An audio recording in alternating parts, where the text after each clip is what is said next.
Hello professionals. நேற்றுக்கு வந்து நம்ம வந்து இந்த சாலிட் சர்ஃபேஸ் அண்ட் தின் இந்த மூணுத்தையும் டீட்டெயிலாக வந்து பார்த்துருந்தோம்.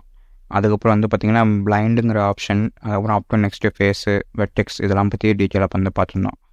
இன்றைக்கி வந்து பார்க்க போகிறது பார்த்திங்கன்னா new, add, remove, intersect, direction, set, starting offset, symmetric, draft and second end position இதெல்லாம் பற்றி வந்து டீட்டெயிலாக வந்து பார்ப்போம். இப்போ வந்து நம்ம வந்து நியூ கமாண்ட்லேருந்து ஆக்டிவாக இருக்கோம். இப்போ வந்து பார்த்திங்கன்னா ஒரு பார்ட் வந்து க்ரியேட் ஆகிருக்கு. இந்த பார்ட் வந்து பார்த்திங்கன்னா எதுவுமே கிடையாது. இங்கே க்ரியேட் பண்ணியிருக்க இந்த 3D ஆப்ஜெக்ட் தான் வந்து இந்த பார்ட்டை கிளிக் பண்ணால் எனக்கு வந்து இந்த பார்ட் தான் வந்து கிளிக் ஆகும். இப்போ வந்து எக்ஸாம்பிளுக்கு நான் வந்து எக்ஸ்ட்ரூட் ஆப்ஷன் செலக்ட் பண்ணிவிட்டு நியூங்கிற ஆப்ஷன் வந்து செலக்ட் பண்ணிவிட்டு நான் வந்து இந்த ஸ்கெட்ச் ரீஜனை செலக்ட் பண்ணோன்னே பார்த்திங்கன்னா எனக்கு வந்து இன்னொரு பார்ட் வந்து க்ரியேட் ஆகுது.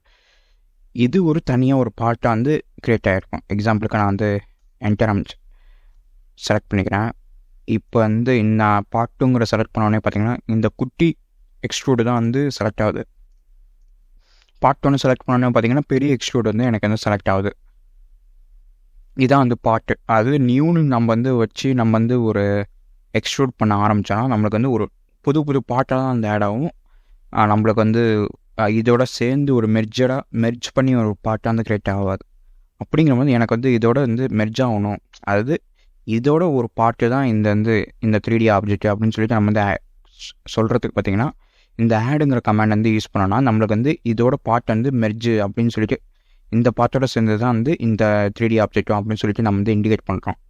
அதே மாதிரி இதோட பார்ட்டுங்கிற போது நம்ம வந்து எப்படி சொல்கிறது, இந்த ஆப்ஜெக்டோட வந்து இது வந்து மெர்ஜ் ஆகிருக்கணும். எக்ஸாம்பிளுக்கு இது வந்து இன்டர்செக்ட் ஆகிருக்கணும். எக்ஸாம்பிளுக்கு அப் டு நெக்ஸ்ட் வந்து கொடுத்தோன்னே பார்த்திங்கன்னா எனக்கு வந்து இந்த ஆப்ஜெக்டோட வந்து இது வந்து செட் ஆகிடுச்சு. அப்படிங்கிற போது எனக்கு வந்து இந்த 3D ஆப்ஜெக்ட் வந்து இந்த பார்ட்டோட வந்து மெர்ஜ் ஆகிடுச்சு. எக்ஸாம்பிளுக்கு இப்போ மெர்ஜ் வித் ஆல்னு கொடுத்தோன்னா நம்மளுக்கு வந்து இந்த 3D ஆப்ஜெக்ட்டு இந்த பார்ட்டோட வந்து மெர்ஜ் ஆகிடுச்சு. அதான் வந்து மெர்ஜ் வித் ஆல் ஆப்ஷனோட அட்வான்டேஜ். இதை வந்து ரிமூவ் பண்ணிட்டோன்னா நம்மளுக்கு வந்து இந்த பார்ட்டும் இந்த ஆப்ஜெக்ட் வந்து மெர்ஜ் ஆகாது. இது இந்த பார்ட்டோட வந்து கன்சிடர் பண்ணிக்காது. மெர்ஜ் வித் ஆல் கொடுத்தோன்னா எனக்கு வந்து இந்த 3D ஆப்ஜெக்ட்டும் இந்த பார்ட்டோட வந்து கம்பைன் ஆகி இது எல்லாம் ரெண்டுமே சேர்ந்து தான் ஒரு பார்ட்டை வந்து இப்போ கன்சிடர் பண்ணிகிட்ருக்கு. நெக்ஸ்ட் வந்து பார்த்திங்கன்னா ரிமூவ்ங்கிறது ஒன்றும் இல்லை. எக்ஸாம்பிளுக்கு நான் வந்து அந்த இடத்துல ஒரு எக்ஸ்ட்ரூடு ஹோல் வந்து க்ரியேட் பண்ணிவிடும். எக்ஸாம்பிளுக்கு நான் பிளைண்டு கொடுத்துட்டு இந்த ஆப்ஜெக்ட் நான் இவ்வளோ தூரம் கொண்டு போனேன் பார்த்திங்கன்னா எனக்கு வந்து இந்த ஏரியாவில் வந்து மெட்டீரியல் வந்து ரிமூவ் ஆகிடுச்சாது. இங்கே ஒரு ஹோல் ஒன்று க்ரியேட் பண்ணியிருக்கு. ஓகேவா, இந்த சைடு மெட்டீரியல் வந்து ரிமூவ் பண்ணிவிட்டு அந்த பக்கமாக போயிருக்கு. இதுதான் வந்து அட்வான்டேஜ் யூசேஜ். அதுக்கப்புறம் பார்த்திங்கன்னா இன்டர்செக்ட்டுங்கிறது ஒன்றும் இல்லை. எக்ஸாம்பிளுக்கு நான் வந்து இதை மூவ் பண்ணி இந்த சைடு வச்சிடுறேன்.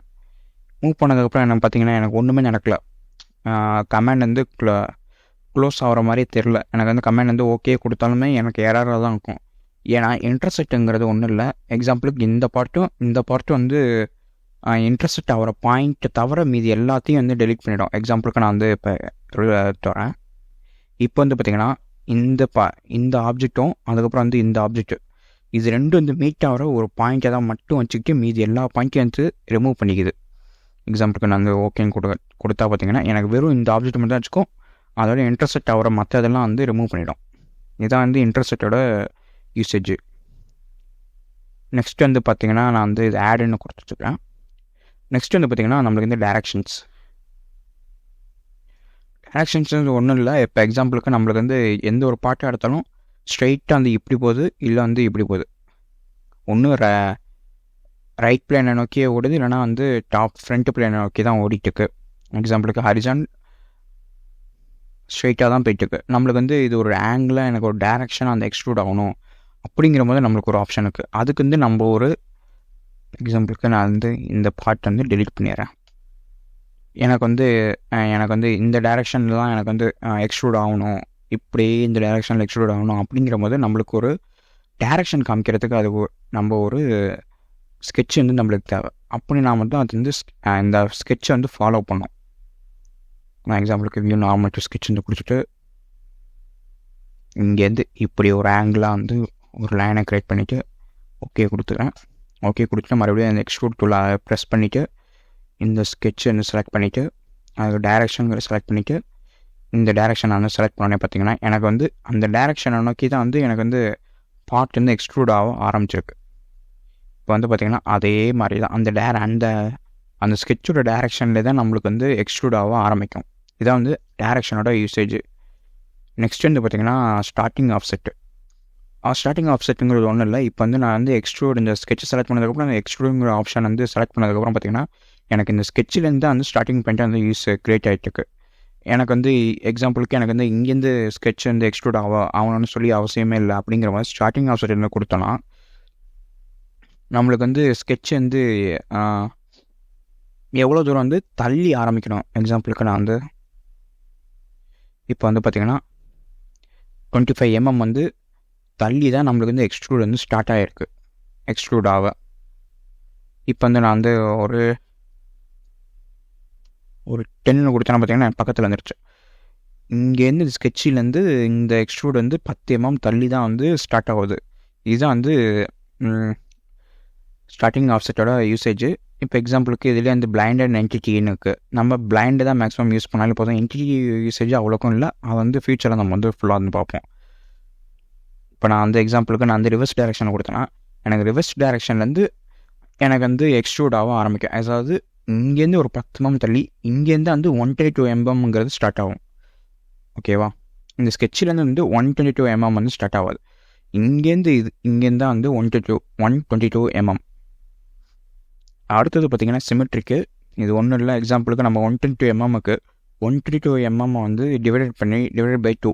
இந்த சைடு வந்து ஒரு 1/2 mm, இந்த சைடு ஒரு 1/2 mm. அது 122லேருந்து பாதியாக எடுத்துக்கும்.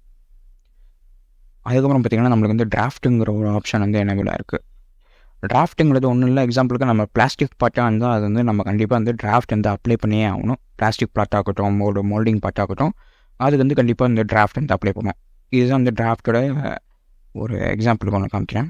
இப்போ நான் வந்து இவ்வளோ தூரம் எடுத்துட்டேன். இப்போ டிராஃப்டோட டிகிரி நம்ம வந்து இன்க்ரீஸ் பண்ணுவோம். ஒரு 45 டிகிரி போட்டோன்னா நம்மளுக்கு வந்து டிராஃப்ட் வந்து அப்ளை ஆகும். ஓகேவா? இதுதான் இந்த டிராஃப்டோட யூசேஜ். அதுக்கப்புறம் பார்த்திங்கன்னா நம்மளுக்கு வந்து இப்போ எக்ஸாம்பிளுக்கு நம்ம சிமெட்ரிக் போட்டோம். எனக்கு வந்து 2 சைடுமே ஈக்குவலாக வேணாம். எனக்கு வந்து எக்ஸாம்பிளுக்கு நான் வந்து இங்கே ஒரு 100ன்னு கொடுத்துட்றேன். 100ன்னு கொடுத்துட்டு டிராஃப்ட்டை நான் ரிமூவ் பண்ணிடுறேன். எனக்கு வந்து இப்போ வந்து பார்த்திங்கன்னா எனக்கு வந்து இந்த சைடு ஒரு 100 இருக்குது. இதே நான் வந்து சிமெட்ரிக் ஆப்ஷன் செலக்ட் பண்ண பார்த்திங்கன்னா எனக்கு வந்து இந்த சைடு ஒரு 50, இந்த சைடு ஒரு 15 தான் இருக்கும். இதே நான் வந்து சிமெட்ரிக் ஆப்ஷனை டிசேபிள் பண்ணிட்டேன்னா எனக்கு மொத்தமாகவே வந்து 100 தான் இருக்கும். அப்படிங்கிற மாதிரி எனக்கு வந்து செகண்ட் பாயிண்ட்லேருந்து ஜஸ்ட்டு ஒரு 10 mm ஆட் பண்ணால் வந்து போதும். அதாவது ஆப்போசிட் டைரெக்ஷனில்.